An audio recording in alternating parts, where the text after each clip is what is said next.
it's my first day on the outskirts of Lyon. I've come here because it's halfway between Brussels and my friend Martine in Narbonne. So I just wanted somewhere in the middle to take a break. I've never been to Lyon before, and it's been really interesting so far. I arrived last night. I've just stepped out. It's late afternoon now, and I need to go and get some food, so some tea, some coffee, bread, eggs.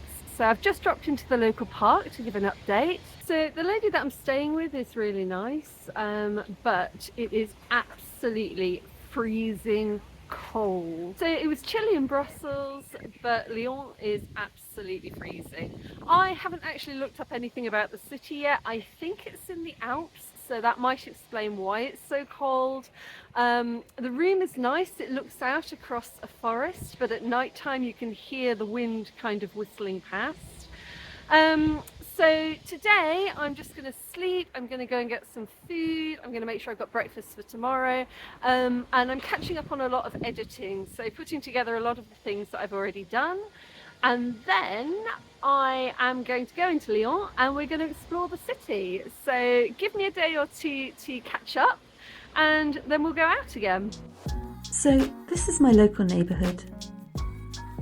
First stop, creepy abandoned building.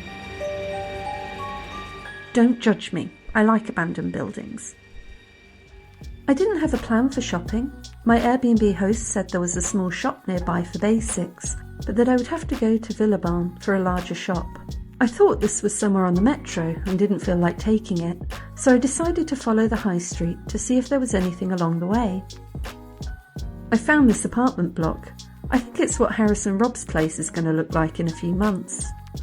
Then, as luck would have it, I found myself directly opposite the Villeurbanne supermarket. I didn't take any footage inside, as I've already done videos about how vast European supermarkets are, but there was fresh fish on ice, shelves of cheese. It was like a mini city. I walked the aisles until my feet hurt. Hi guys, so I've just got back from shopping. I'm a bit red-faced. It was very blustery, very windy. It was a bit of a trek. I walked maybe about 25 minutes to the shop, and then I spent probably about an hour and a half just staring at everything because supermarkets in Europe, the UK are just vast. So much to look at. And I always buy more than I can comfortably carry, so I ended up packing everything into my backpack and another little bag, and then I trekked back home. But I thought what I'd very quickly do is to show you what I bought and the prices. Part of the problem in Europe is I find that everything looks quite cheap on the shelf, so you buy lots of things, and then of course when you come to check out it's not that cheap because you bought everything. So I will just show you what I got and show you the prices. So a sort of European, well, French shopping basket basically. Now this should be enough food to last me the week until I leave. So yeah, here we go. Okay, let me take you on a voyage of discovery. I've just got back and dumped everything on the bed because I can't remember what I bought. Okay, so first of all, strawberries. These are absolutely gorgeous. They smell amazing, they taste amazing. So you can get strawberries in Rwanda. You've been able to get them for the past 3 or 4 years now, but they're always very small, sort of the end of my little finger, and they're quite bitter. So these are proper big strawberries. Next up we've got the staples, hummus and olives. Hummus and olives. And to go with that I got a really nice long piece of bread.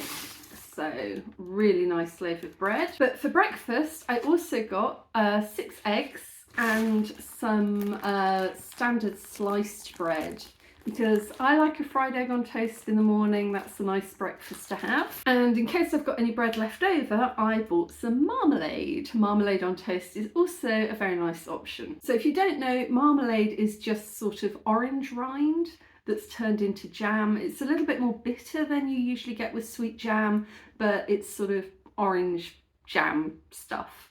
Very popular in the UK. Paddington Bear always used to eat marmalade sandwiches.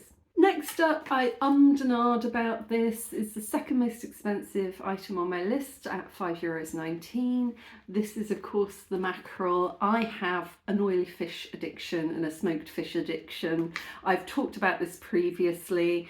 It was a choice between this or salmon, but I went for this because it's slightly more filling. I couldn't resist. So the most expensive item on my list at €5.45 is this squishy cheese.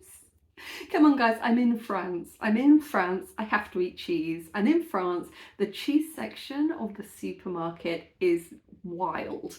There are so many varieties of cheese to choose from. I picked up this little tub of spreadable cream cheese, herb cheese, and that is actually from Lyonnaise, so Spécialité Fromage Lyonnaise. So that's a local cheese. So that was the first one that I picked up. And then I saw this and it looks amazing.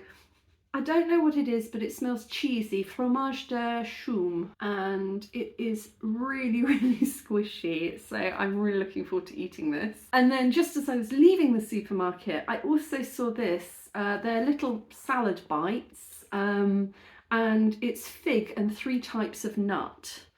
And I looked at that and I thought, ooh, that looks good.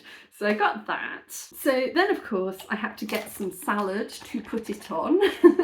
And I've also got the olives and the hummus. And I also have sun-dried tomatoes. A bit like oily fish, I'm addicted to these. I can sit and just eat them for forever.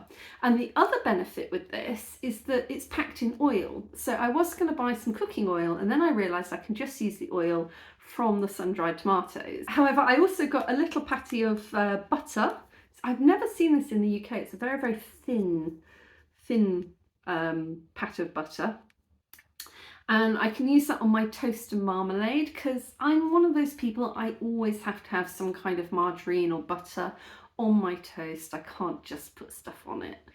So I'm going to have that, but I can also use that as cooking oil if I want to fry my eggs in butter. I can just pop that in the pan. Got some sardines and tomato sauce. That's always good as a last minute emergency ration. Really good on hot buttered toast. Total indulgence. I got this crunchy chocolate and nut granola.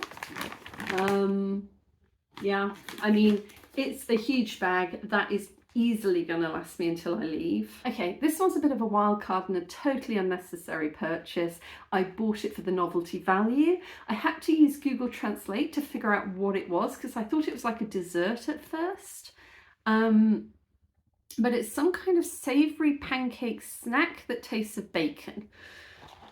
I had to get it. I need to know what this is. You need to know what this is. We all need to know what this is. Now, obviously being British, I'm going to need some tea.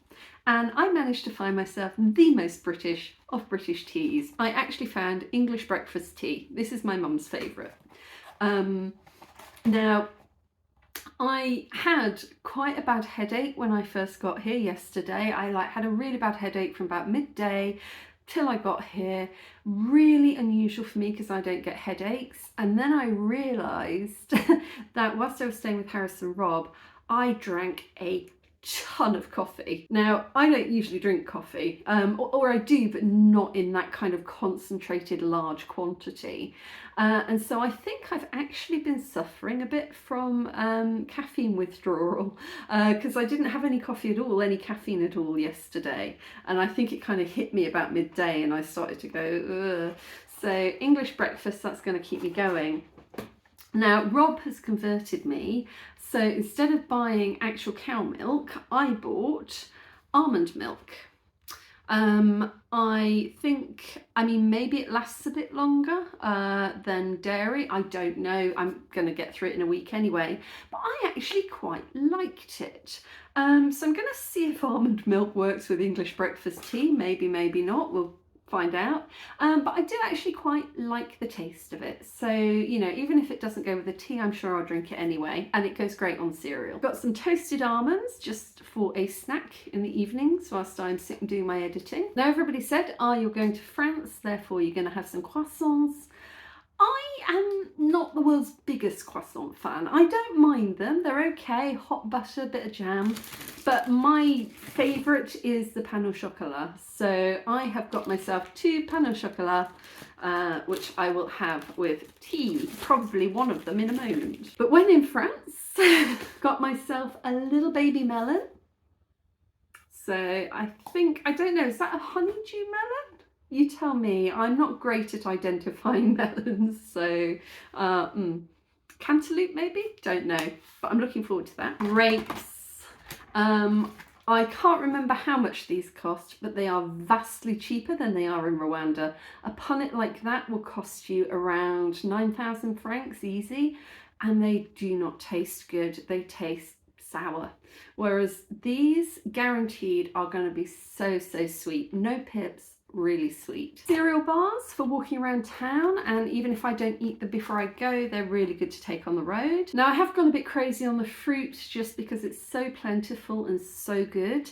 And this was under €3 for 6 nectarines. And honestly, as you were walking down the fruit aisle, there was just incredible sweet smell of nectarines. Now, the ones that smelled really good were really expensive. These ones were pretty cheap because I think they're slightly underripe, so you just leave them out for a couple of days and they will be beautiful. So I'm willing to be patient. Really unhealthy purchase, this huge slab of sandwich salami.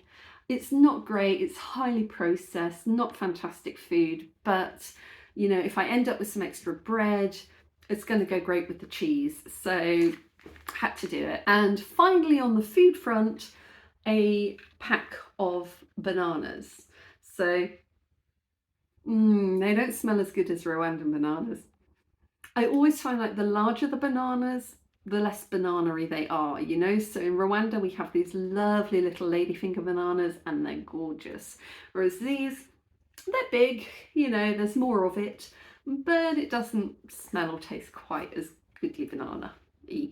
And then I picked up a couple of non-edible products. So I picked up some extra shampoo and conditioner. I found the smallest bottles that I could. I currently have tiny little travel bottles, but they will run out like in the next couple of days. And when I was staying with my friends, I could use their products, but I can't really keep doing that whilst I'm in Airbnb, so I'm gonna use these. Bought a little pack of hand washing powder just in case I get caught out and I need to wash my knickers in the sink. You know, that happens. Always good to have.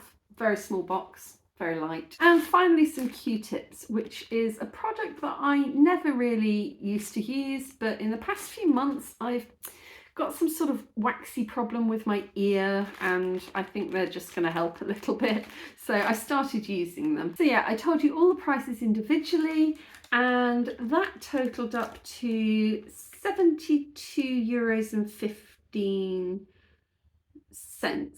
It's euros and cents, isn't it? Yeah, €72.15 for 32 articles. So that's kind of what I'd expect to spend on a shop in the UK, I guess, for like a weekly shop. The weekly shop always used to be about £60, so that kind of works out. I'm happy. I think I've got everything that I need to keep myself alive for at least a week, probably a little bit longer if I'm frugal. But yeah, shopping's expensive.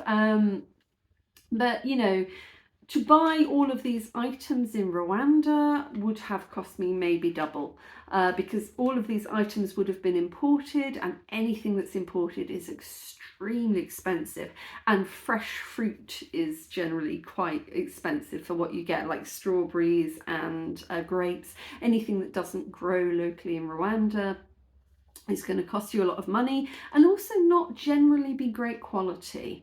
So one thing that I do like here is, you know, on their own, most of these items are pretty cheap and you get good quality for the amount of money that you're spending. So, I mean, I could spend twice as much on an item in Rwanda and the quality wouldn't really be as good, unless it's stuff, of course, that is easily found or grown in Rwanda. Like pineapples from Bugesera are unequaled anywhere in the world. They are the best pineapples I've ever tasted. And you know, the little bananas that you get in Rwanda are really good. And avocados in Rwanda, oh my god, avocados in Rwanda, they fall off the tree, they're like, they're that big. So, you know, here in Europe, they've got like really tiny little avocados and they're not very good. So, yeah, but on the whole, I think you can eat quite well here. You know, most of the stuff I've chosen is kind of luxury items, and not entirely necessary, but I'm happy with it. And now I'm going to go and eat. Right, time to find out if that squishy cheese is any good and whether or not almond milk goes with English tea. Honestly, these grapes are like little balls of sugar. They're just wonderful.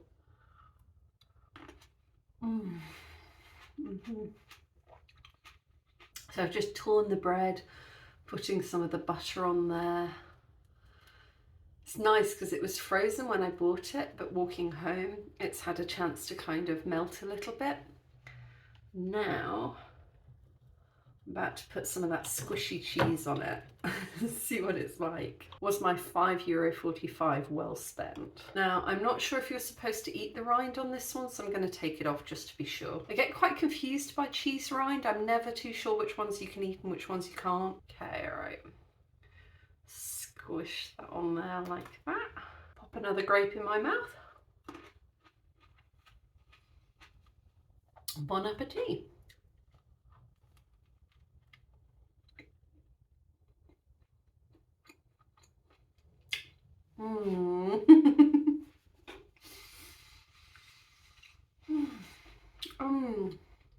You know, it's actually the bread I'm most impressed with. It's a full grain kind of, you can really taste the grain in it. The cheese is good, it's squishy, but it's not overly flavourful. Let me just try some of the cheese on its own. Oh, it's quite creamy, but it's definitely not an overwhelming flavour. So, I mean, it's okay, but for me, I'd like something with a little bit more hello, I'm cheese kind of flavour. Yeah, it's not bad. Okay, time to try the English breakfast with almond milk.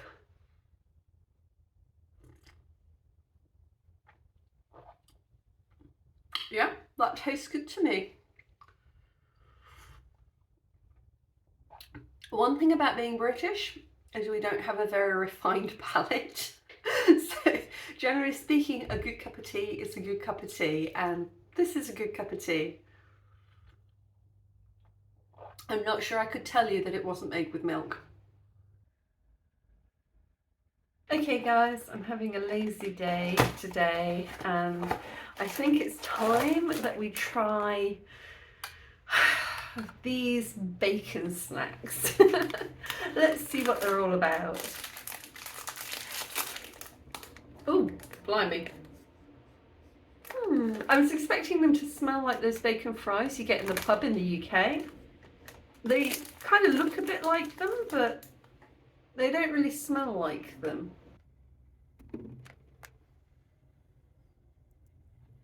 They're smaller than they look on the packet. I mean, if you look at the packet, it's not done to size, I don't think. Okay.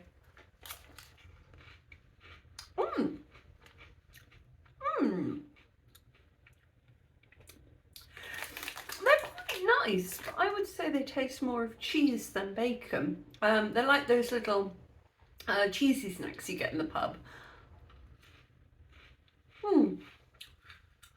They're okay. Definitely taste more like cheese than bacon. Curiosity satisfied. I don't think I'd buy them again, but I am going to finish eating them.